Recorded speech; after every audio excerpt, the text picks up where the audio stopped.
Hi all, അസ്സലാമലൈക്കും. Welcome back to Silna's kitchen. ഇന്നത്തെ recipe നല്ലൊരു വെറൈറ്റി ടേസ്റ്റി ആയിട്ടുള്ള ഒരു അടിപൊളി ചമ്മന്തിയുടെ റെസിപ്പിയാണ്. ചോറ്, ഇഡ്ഡലി, ദോശ എന്നിവയുടെ കൂടെ കഴിക്കാൻ പറ്റിയ നല്ല ടേസ്റ്റി ആയിട്ടുള്ള ഒരു വെറൈറ്റി ആയിട്ടുള്ള ചമ്മന്തിയുടെ റെസിപ്പിയാണ്. ഭയങ്കര സിമ്പിൾ ആയിട്ടുള്ള ഒരു റെസിപ്പിയാണ്. അതുപോലെ തന്നെ കഴിക്കാനും ഭയങ്കര ടേസ്റ്റാണ്. എന്തായാലും നിങ്ങൾക്ക് എല്ലാവർക്കും ഇഷ്ടാവും. അതുകൊണ്ട് തന്നെ വീഡിയോ സ്കിപ്പ് ചെയ്യാതെ മുഴുവനായിട്ടൊന്ന് കണ്ടു നോക്കണേ. റെസിപ്പിയിലോട്ട് കടക്കുന്നതിന് മുമ്പായി സിൽനാസ് കിച്ചൺ ചാനൽ ആദ്യമായിട്ട് കാണുന്നവരാണെങ്കിൽ പ്ലീസ് ഒന്ന് സബ്സ്ക്രൈബ് ചെയ്തേക്കണേ.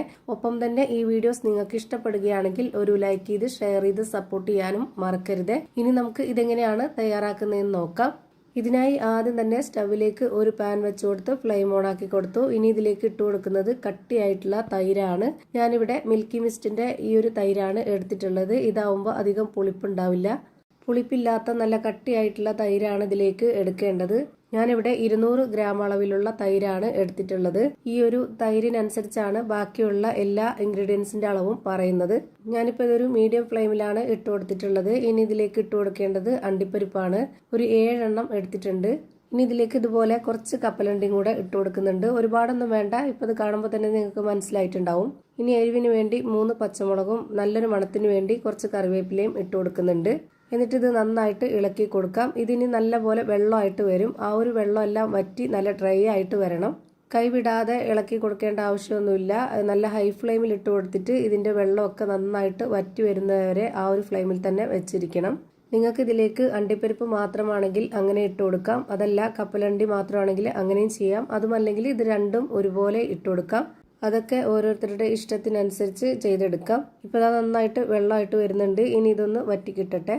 ഈ ഒരു കപ്പലണ്ടിക്കും അണ്ടിപ്പരിപ്പിനും പകരം ഇനിയിപ്പോൾ പൊട്ടുകടല വേണമെന്നുണ്ടെങ്കിൽ അതും ഇട്ട് കൊടുക്കാം. കുഴപ്പമൊന്നുമില്ല. പിന്നെ ഓരോന്നിനും ഓരോ ടേസ്റ്റാണ്. ഇപ്പോൾ ഇതാ നന്നായിട്ട് വെള്ളമൊക്കെ വറ്റി ഡ്രൈ ആയിട്ട് വന്നിട്ടുണ്ട്. ഈ ഒരു സമയത്ത് നമുക്ക് ഇതിന്റെ ഫ്ലെയിം ഓഫ് ആക്കി കൊടുത്തിട്ട് വേറൊരു പാത്രത്തിലേക്ക് മാറ്റാം.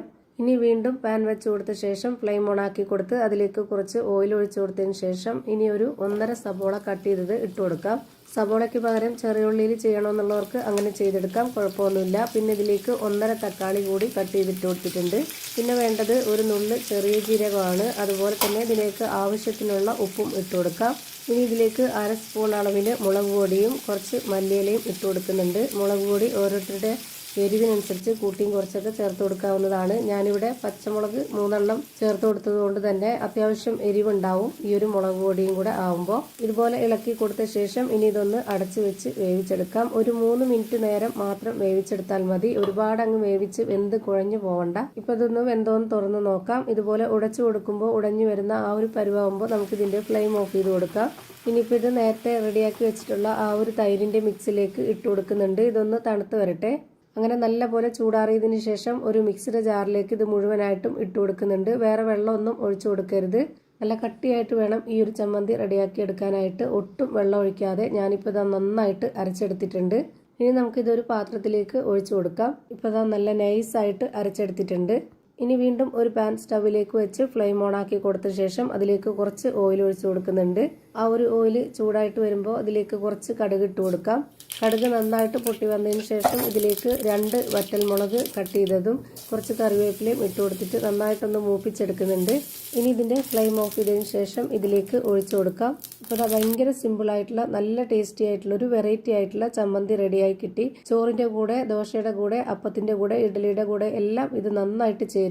അപ്പോൾ ഇത്രയേ ഉള്ളൂ ഇന്നത്തെ വീഡിയോ. വീഡിയോ ഇഷ്ടമായാൽ ലൈക്ക് ചെയ്യാനും കമന്റ് ചെയ്യാനും ഷെയർ ചെയ്യാനും മറക്കരുത്. അതുപോലെ തന്നെ ഞാനിടുന്ന പുതിയ പുതിയ വീഡിയോസ് നോട്ടിഫിക്കേഷനായിട്ട് കിട്ടുന്നതിന് വേണ്ടി സബ്സ്ക്രൈബ് ചെയ്ത് ബെല്ലൈക്കൺ അമർത്തി അതിൽ ഓൾ എന്ന ഓപ്ഷൻ എനേബിൾ ചെയ്ത് കൊടുക്കാനും മറക്കരുത്. പുതിയൊരു വീഡിയോയുമായി വീണ്ടും വരും. Thank you for watching.